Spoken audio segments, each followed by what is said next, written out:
క్రైస్తల మన రక్షకుడు పరిశుద్ధుడు యేసుక్రీస్తు వారి మహిమ కలిగిన నామమున ఈ రోజున దేవుని వాక్య ధ్యానములకు ప్రతి ఒక్కరికి మన రక్షకుని పేరట క్రైస్తల. దేవుని వాక్యం కాకుండా, దేవుని యొక్క మాట కాకుండా లోకంలో ఉన్నటువంటిది జరిగిపోయిందైనా సరే, జరుగుతున్నదైనా సరే, జరగబోయేదైనా సరే, లోకంలో ఉన్నది ఏదైతే ఉంటుందో దానిని గనక మనం పట్టుకొని, దానిని గనక మనం అనుసరిస్తే మన యొక్క జీవితం అనేది మధ్యలోనే రాలిపోతుంది. లోకంలో ఉన్నది ఏది కూడా ముట్టుకోవద్దు, దాన్ని అనుసరించవద్దు. అంటే అర్థం ఏంటంటే, లోకంలో ఎన్నో విషయాలు ఉన్నాయి. వాటిలో నిలబడి, వాటిలో పోరాడి, వాటిలో మనము నిలబెట్టుకోవాలని చూస్తే ఒక్కొక్కసారి పరిస్థితి తారుమారైపోయి మన జీవితాలు అనేవి మునిగిపోతాయి. అదే లోకంలో దేవుడిచ్చిన వాక్యాన్ని పట్టుకొని నడుస్తూ ఉన్నట్లయితే తారుమారు కావాల్సిన జీవితము ఫలిస్తుంది.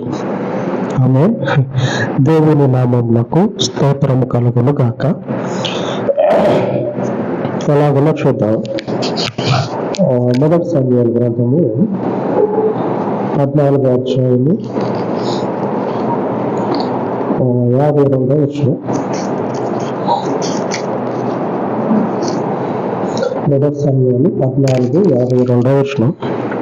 సౌలు బ్రతికిన దినములన్నీ ఫిలిష్తీయులతో ఘోర యుద్ధము జరగగా తాను చూచిన బలాఢ్యులనందరినీ, పరాక్రమశాలులందరినీ తన యొద్దకు చేర్చుకొనెను. సౌలు దగ్గర బలవంతులైనటువంటి వాళ్ళు, పరాక్రమము కలిగినటువంటి వాళ్ళు సైన్యం ఉంది. సౌలు యొద్ద సైన్యం ఉంది.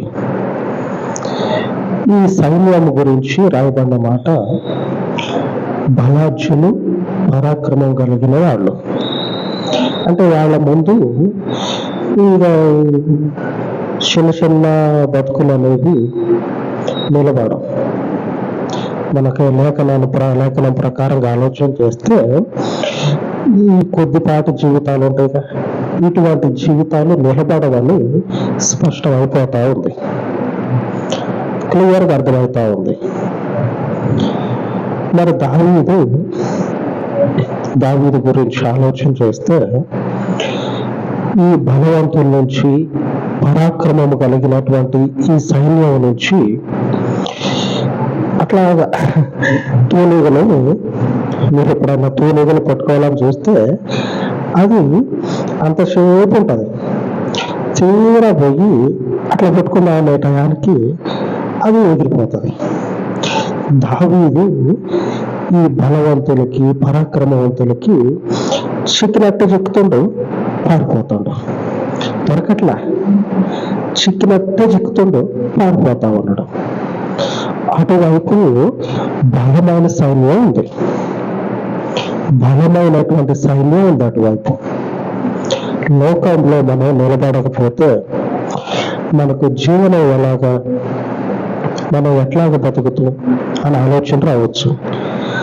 దేవుడిచ్చినటువంటి వాక్యము మీదనే ఆధారపడి లోకంలో మనం బ్రతకాల. ఇంకా మీకు అర్థమయ్యేటట్టు చెప్తా. మోషే ఐగుప్తు దేశంలో రాజకుమారుడిగా పెరిగాడు.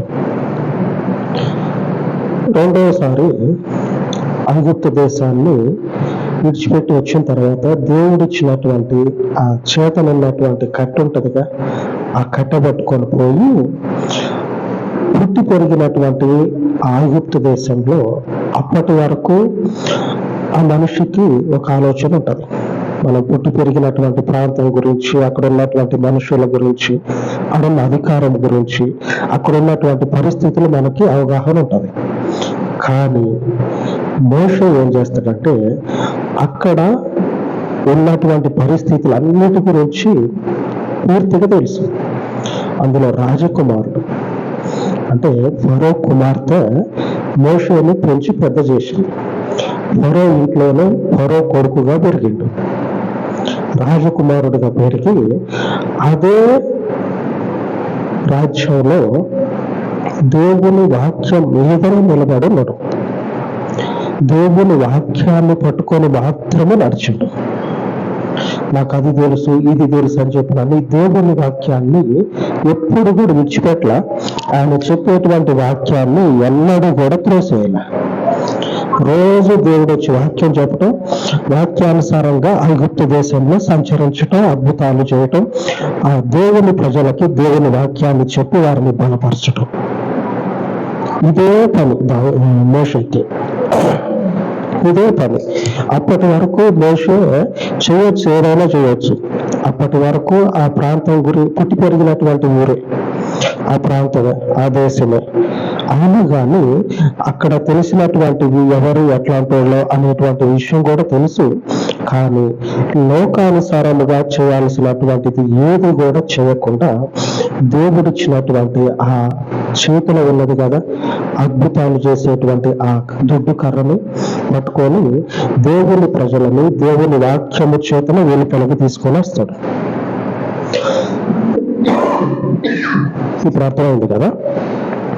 మనం లోకంలో ఉన్నప్పుడు ఏం చేయాలంటే దేవుని వాక్యాన్ని పట్టుకొని మాత్రమే ఉండాలి. శరీరానుసారంగా లేకపోతే లోకానుసారంగా లోకంలో ఉన్నది ఏదైతే ఉంటుందో దానిని పట్టుకొని చూద్దామా ఏమన్నా జరుగుతుందేమో అని ఆలోచన చేస్తే అక్కడి నుంచి ఉపయోగం ఉండదు. దేవుని యొక్క శక్తి కలిగిన వాక్యము కంటే ఎక్కువైతే కాదు. అది కాకుండా లోకంలో ఉన్నదాన్ని పట్టుకుంటే ఏదైనా కావచ్చు, కుదిరి దెబ్బలు తగులుతాయి. దేవుని వాక్యాన్ని మాత్రమే పట్టుకోవాలి.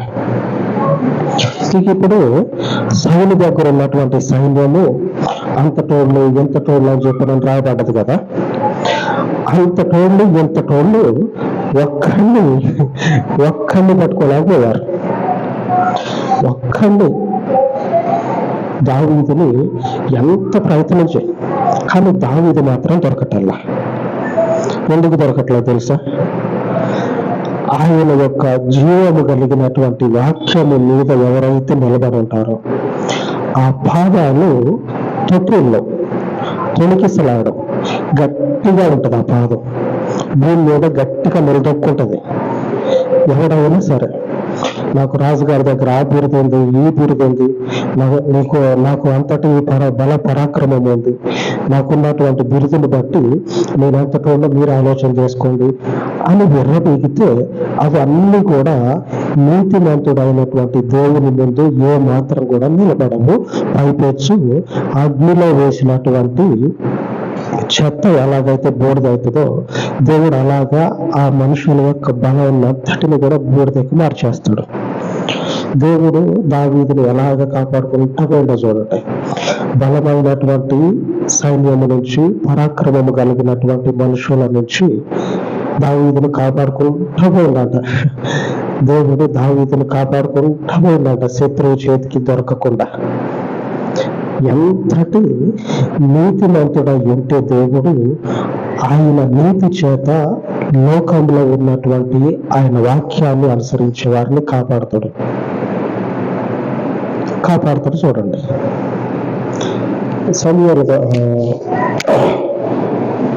మొదటి సమయాల గ్రంథం 23వ అధ్యాయం, మొదటి సమయంలో 23:14 వచ్చిన. అయితే దావీదు అరణ్యములోని కొండ స్థలముల యందును జీపు అను అరణ్యమున ఒక పర్వతమందును నివాసము చేయుచుండెను. సౌలు అనుదినము అతను వెతికినను దేవుడు సౌలు చేతికి అతను నప్పగించలేదు. సౌలు పని ఏంటంటే కనీసం నిద్రన్నా పోతుందో లేదో సౌలు తెలియదు, కానీ రోజు అదే పని. ఆ ఉద్యోగం అయిపోయింది సౌలుకి.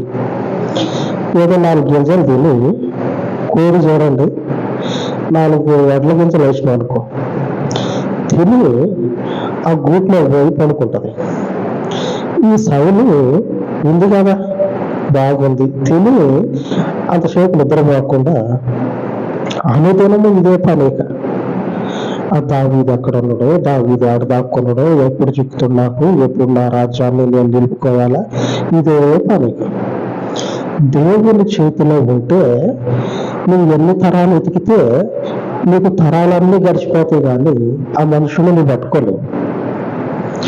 ఆయన వాక్యము చేత స్నానం చేయబడ్డాడు. స్నానం చేస్తే ఎట్లా ఉంటారు ఎవరైనా సరే, మొత్తం గడిచిపోతుంది. దావీదు దేవుని వాక్యము చేత మొత్తం నిండిపోయాడు. ఇలాగ నిండిపోయిన మనిషి లోకంలో ఉన్నదాన్ని ఏదైనా సరే పట్టుకుందాం, ఇటువే ఎవరి దగ్గర అయినా సరే ఎంత సహాయం తీసుకుందాం అనేటువంటి ఆలోచన లేదు దావీదుకి. దేవుని వాక్యము చేత తడిచిపోయాడు, దేవుని వాక్యము చేత నిలువెల్ల అభిషేకించబడ్డాడు. అందుకే దేవుడు ఏం చేస్తా ఉన్నాడంటే, సౌలు చేతికి అన్ని రోజులు ఎతుకుతూనే ఉన్నాడు. దేవుడు మాత్రం సౌలుకి దావీదుని అప్పగించలే. దేవుడు మాత్రం దావీదుని సౌలుకి అప్పగించాల. ఎందుకు? దేవునికి అప్పగించింది ఎందుకు? దేవుని వాక్యాన్ని సెలవిస్తా ఉంది. ఈ రోజున దేవుని వాక్య ధ్యానం ఏమిటంటే, నీతిమంతుల వేరు కదలదు. ఆమె నీతిమంతుడైనటువంటి దేవుణ్ణి మనము అంటుకొని ఉన్నామనుకోండి, మన యొక్క వేరు అనేది దేవుని యొక్క నీతితోటి అంటు కట్టబడింది కాబట్టి ఇక కదలదు. ఆమె లోకంలో ఉన్నటువంటి వారు అనుకోండి, ఈ బలవంతుల ముందు, పరాక్రమము కలిగిన వాళ్ళ ముందు, మేము శౌర్యము కలిగినటువంటి గొప్ప వాళ్ళని చెప్పుకుంటారు చూడండి, వాళ్ళ కబంధ హస్తాల్లో కనపడకుండా పోతారు లోకంలో ఉన్న దాన్ని పట్టుకుంటే. అందుకే లోకంలోది ఏది కూడా మనల్ని కాపాడదు. ఆయన ఇచ్చిన వాక్యమే నాకు సంతోషము, నాకు ఆనందం అని దావీదు అంటా ఉంటాడు. దావీదు కీర్తనలో, దేవా నువ్వు ఇచ్చినటువంటి వాక్యము నాకు సంతోషమును ఆనందాన్ని కలిగిస్తా ఉన్నది.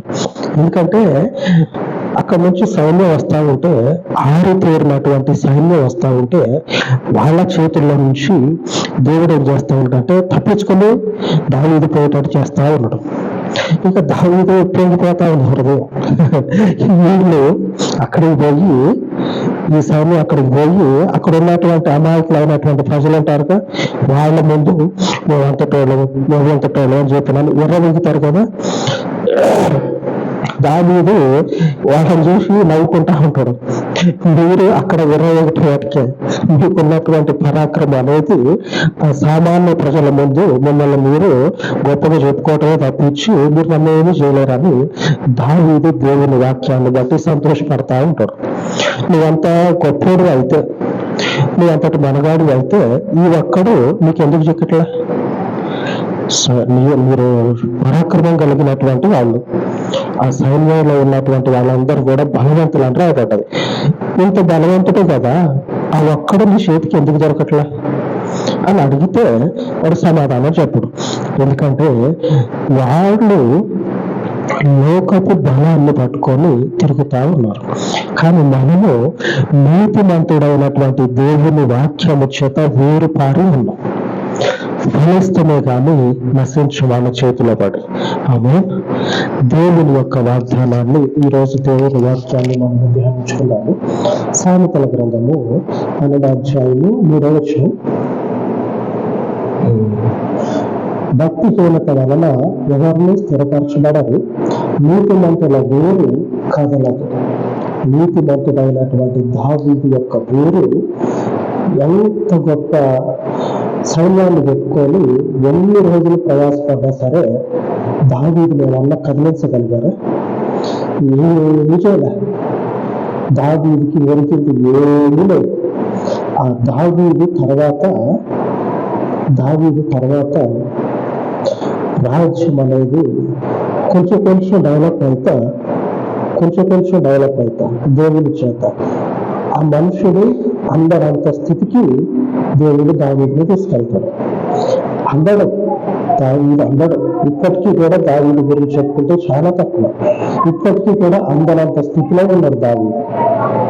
అంతటి స్థితిలోనికి దావీదు నడిపించబడ్డాడు.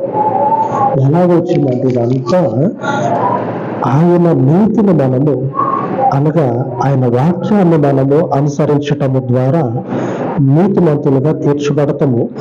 నీతిమంతులమైనటువంటి మనము లోకమందు ఉన్నటువంటి వాడు ఎవడైనా సరే, ఏ గురువైనా తగిలించుకోండి, ఏ అధికారం అయినా సరే పట్టుకొని నిలబడి ఏమీ కూడా చేయలేరు, కదల్చలేరు, దేవుని స్వాస్థ్యాన్ని కదల్చలేరు.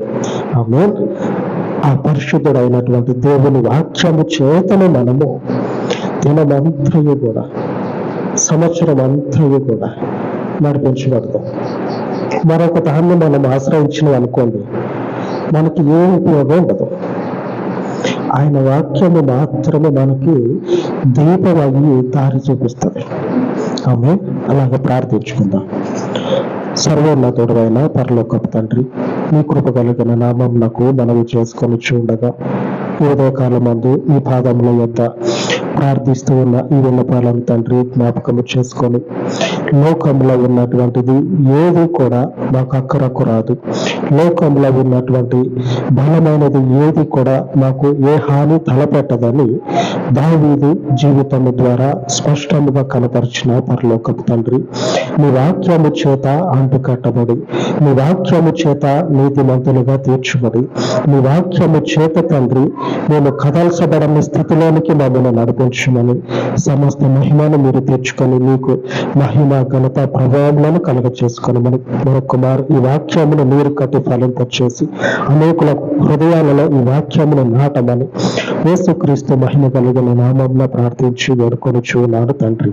ఆమేన్, ఆమేన్. మన పరిశుద్ధుడైన దేవుని కృప నిత్యము మనకు తోడై ఉండును గాక. ఆమేన్, ఆమేన్.